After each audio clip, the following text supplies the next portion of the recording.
Ok. Donc ce qu'on appelle les types de phrases, c'est les phrases déclaratives. Les phrases déclaratives, c'est simplement la phrase qui commence par une majuscule et se termine par un point. Exemple, je m'appelle Don Juan et je suis un constant. Bonjour, Point, madame. bonjour. Mais cette phrase-là, elle n'est pas dedans.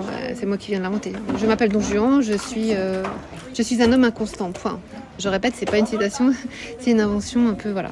Phrase déclarative. Après, vous savez, phrase interrogative. Sachant que dans les interrogatives, il va y avoir des vraies questions, mais aussi des interrogations rhétoriques. Vous savez ce que c'est qu'une interrogation rhétorique ? Oui. On n'attend pas de... Bonjour madame. Bonjour. Une interrogation rhétorique, c'est quand on pose une question et on n'attend pas de réponse. Non, pas à nous-mêmes, à l'autre, mais pour le faire réfléchir.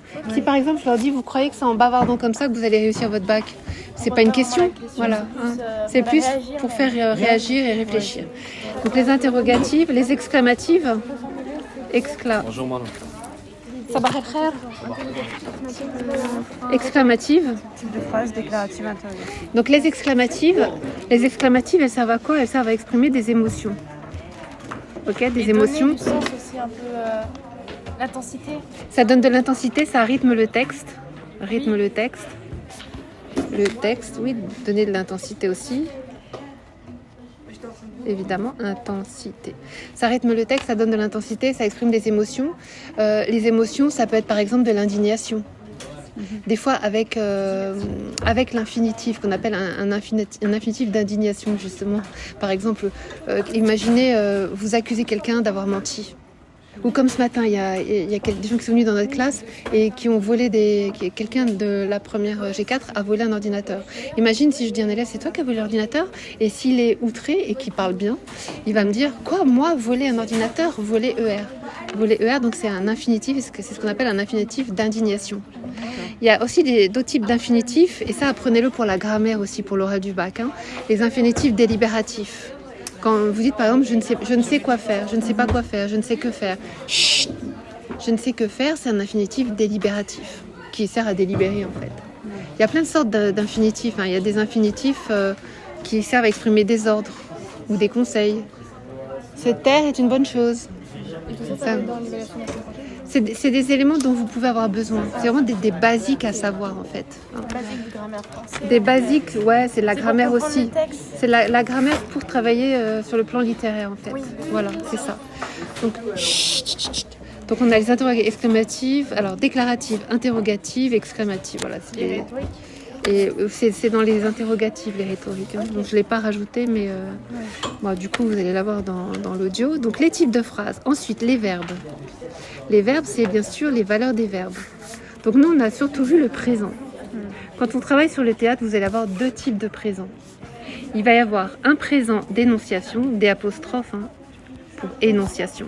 Un prénom d'énonciation, un présent d'énonciation, c'est le présent qu'un locuteur utilise là, maintenant, tout de suite. C'est-à-dire, c'est dans les dialogues. Chut. C'est dans les dialogues, il parle au présent, par exemple, il dit à Don Juan, mais où étais-tu ? Voilà, c'est du présent d'énonciation. Après, nous, on a vu aussi les présents de vérité générale. Présent de vérité générale. Les présents de vérité générale, comme leur nom l'indique, c'est des présents qu'on va retrouver, par exemple, je mets entre parenthèses, les proverbes. Quand c'est pas un vrai proverbe, on va parler de tournure aphoristique. Tournure. Aphoristique. Alors APH, aphoristique. Parce que ça vient de aphorisme, APH toujours, ORISME. Un aphorisme, c'est une phrase qui se présente comme une vérité générale. Par exemple, si on dit, ça serait, ouais. Mais non, c'est une constatation maintenant, ça, c'est pas. L'eau mouille. Ouais, en même temps c'est vrai, ça peut presque être un présent de vérité scientifique. Non, un aphorisme, c'est par exemple si tu dis, à la suite de Don Juan, une paysanne qui dirait, par exemple, tous les hommes sont des menteurs. Si elle dit tous les hommes sont des menteurs, c'est un aphorisme. Et voilà, c'est pas forcément vrai. Voilà, exactement. Donc un aphorisme, ça a tout le profil d'une vérité générale, mais c'est pas forcément vrai en fait. Ça peut être venu d'une expérience. Ok ? Donc ça c'est pour... Le profil d'une vérité, mais pas forcément... Ouais, c'est ça. Exactement. Donc pour les verbes, on va s'intéresser essentiellement aux verbes au présent. Après, il y a d'autres types de présents, hein, les présents historiques, mais ça, les présents historiques, on les verra pas dans nos textes comme On ça. n'a pas de date. Hmm. Le présent historique, C'est par exemple les Français prennent la Bastille en 1789. Ouais. Voilà. C'est des choses précises. C'est exactement. Et ça a une valeur historique dans l'histoire. C'est ça. Alors, toujours pour examiner nos arguments, on va s'intéresser aux superlatifs. Oui. Les superlatifs, c'est tout ce qui va être avec des vrais superlatifs du genre le plus, le moins, le plus, Dans le quel moins. sens, le plus et le moins? Si tu dis que tel peuple est le meilleur peuple, par exemple. Voilà. Ensuite, donc ça, il y a des superlatifs relatifs et absolus. Vous connaissez ça? Un superlatif absolu, c'est qu'il n'y a pas meilleur. Par exemple, si je dis Myriam est la meilleure élève de la classe, il n'y a pas mieux. C'est la meilleure superlative absolue. Voilà. Et si je dis Myriam est l'une des très bonnes élèves de la classe, c'est un superlatif relatif, ça veut dire qu'il y en a d'autres. Voilà, c'est ça, pour les superlatifs absolus et relatifs. Donc le plus, le moins. On a aussi tout. Tout. Alors tout, c'est TOUT ou bien TOUS, on va mettre les deux. TOUS. Mince, j'écris 2 fois TOUT, donc TOUS, TOUS. Alors tout, il peut être déterminant. Il peut être déterminant. Exemple. Alors déterminant. Exemple, tous les élèves. Tous les élèves. Mais il peut être aussi... Il peut être aussi pronom. Exemple, ils sont tous venus. Ils sont tous venus. Chut. Ils sont tous venus. Et quand on dit ils sont tous venus, voilà, c'est tous qui est un pronom. Et là, le tout, en fait, on l'appelle un pronom de la totalité ou un déterminant de la totalité. Hein, quand il est pronom de la totalité. Et quand il est... parce qu'il exprime une totalité, en fait, toute totalité, c'est juste ça. Hein. Mais ça, en fait, ces mots techniques, ils sont super importants pour... Chut. Je vais vous donner votre travail dans 2 secondes, mais taisez-vous, je suis en train de préparer quelque chose qui va être utile pour vous aussi, d'enregistrer quelque chose, ok? Attends. Et donc, ce tous... attends. Donc, on va voir maintenant, les différents pronoms. Alors, les pronoms.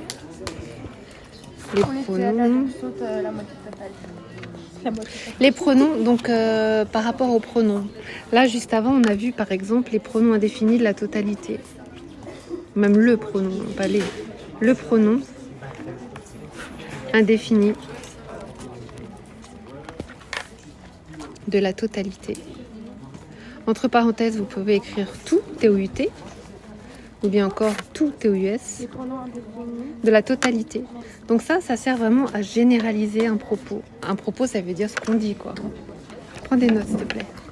Comme ça, tu vas mémoriser au lieu de faire des signes. Généraliser, c'est-à-dire faire une vérité générale, par exemple. Hein. Généraliser à plusieurs personnes. Et il y en a plein dans les textes de Molière qu'on a vus, il y en a vraiment beaucoup. Donc le pronom indéfini de la totalité, par exemple tout. On a le on. Le on qui est un pronom indéfini. Pronom indéfini. Pronom indéfini. Donc là, il sert à quoi? À désigner tout le monde et n'importe qui en fait. Hein. Ne désigne personne en particulier. Et on peut s'inclure dedans. On peut s'inclure dedans éventuellement. Ne désigne personne en particulier. Tu devrais écrire en même temps que moi, comme ça tu vas mémoriser. Hein. Ne désigne personne en particulier. Par voie de conséquence, il désigne tout le monde. Hein? Donc il désigne tout le monde. Donc il désigne tout le monde. Tout le monde. Alors ensuite, les pronoms. Si on a je et tu, nous et vous, ça voudrait dire qu'il y a une implication. Implication. Voilà. Ensuite, je, tu, nous, vous, implication des interlocuteurs. Les interlocuteurs, c'est les personnes qui prennent la parole dans un dialogue. Interlocuteur. Implication des interlocuteurs. Donc les interlocuteurs, c'est ceux qui discutent entre eux. Hein. Justement, quand il fait l'éloge de l'hypocrisie, il n'utilise pas tellement le pronom je en fait, hein, parce qu'il veut montrer que c'est un vice à la mode, répandu chez tout le monde. Que voilà, seul, que ça. En fait, de jouer de ça. Non. Que voilà, c'est pas lui spécialement qui le dit, c'est la société. Donc il faut essayer de chercher les mots. Quels sont les mots? Quels sont Quels sont les mots qui désignent? Quels sont les mots qui désignent? Quels sont les mots qui désignent les interlocuteurs? Interlocuteurs. Les gens et les sujets dont on parle. Les gens et les sujets dont on parle. Chut. Et puis aussi de voir quelle image est donnée de l'interlocuteur. Hein? Quelle représentation on peut se faire? Chut. Quelle représentation on peut se faire? Quelle au pluriel hein, même. Chut. Quels sont les mots qui désignent les interlocuteurs qui Oui. sont mis après? Les gens et les sujets dont on parle. Quelles représentations sont données? Quelles représentations sont données? Bah pareil quoi, des personnes, des thèmes, etc. Hein. Des personnes, des thèmes, de lui-même, quand c'est Don Juan. Par exemple, dans la tirade sur l'infidélité, quelle image on trouve de la femme? Comment il la représente? Qu'est-ce qu'elle est pour lui? Etc. Oui, mais si tu dis ça, il faut toujours le prouver. Par quel mot tu dis ça? Il faut toujours que... Non, mais là, on n'a pas le texte sous les yeux. Voilà, il faut vraiment bien citer le texte. Hein. Ensuite, on va chercher aussi quel effet il veut produire. Quels effets, même au pluriel. Quels effets veut-il produire? Veut-il produire chez... Chut. Oh, punaise. Self-control, hein. Quels effets veut-il produire chez le destinataire? Chez les destinataires. Donc les destinataires, je vous ai déjà dit, je ne sais pas si vous l'avez retenu, mais c'est dans l'autre audio que j'ai mis en ligne. Au théâtre, il y a 2 types de destinataires. Hein, chez les destinataires. Alors, au théâtre. N'oubliez pas l'accent circonflexe sur le A de théâtre. Au théâtre, on a donc le récepteur de niveau 1. Ce qu'on appelle le récepteur de niveau 1. Chut, mais tais-toi, on s'en fout. Oh. Le récepteur de niveau 1. Il n'y en a pas un qui participe. Donc au théâtre, le récepteur de niveau 1, ce sont les personnages. Les personnages. Le récepteur de niveau 2, le récepteur de niveau 2, c'est le public. Parce qu'un personnage de théâtre s'adresse toujours à la fois à un autre personnage et au public.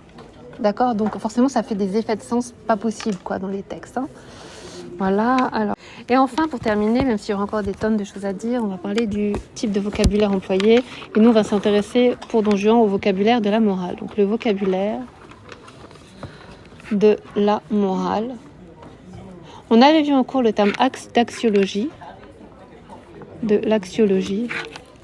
Voilà. Je reprends le vocabulaire de la morale, de l'axiologie. L'axiologie. Ce qu'on appelle l'axiologie, c'est la morale mise en pratique. Morale mise en pratique. Oui, l'axiologie, c'est quand on fait référence à la conduite morale, aux actions morales, à la morale mise en pratique. Donc le vocabulaire de la morale, de l'axiologie. Donc là, on va retrouver des mots comme vertu, honnêteté par exemple, honnêteté. On va retrouver les gens de bien. Les gens de bien. On va retrouver quoi encore? L'honnête homme, concept 17e siècle. L'honnête homme, c'est la personne idéale au XVIIe siècle, c'est-à-dire vertueuse, polie, qui vit en société, qui est bien éduquée. Donc ça, c'est l'idéal du XVIIe siècle. Et au XVIIIe siècle, l'idéal, c'est le philosophe, par exemple.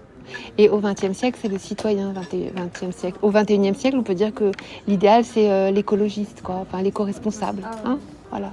Chaque période a son idéal, en fait, en termes de comportement. Donc après, ce vocabulaire de la morale, il faut étudier comment il fonctionne dans les textes. Est-ce qu'il y a des mots qui se répètent? Est-ce qu'il y a des mots qui se font écho? Et puis quand il parle de vertu, en fait, pour le tabac comme pour l'hypocrisie, en fait, on avait dit c'est un éloge paradoxal. Et du coup, voilà, c'est ça. Voilà, c'est ça. Hein. Et comment il fait pour que ce soit pas défendable? Hein. Donc il utilise beaucoup les superlatifs, etc.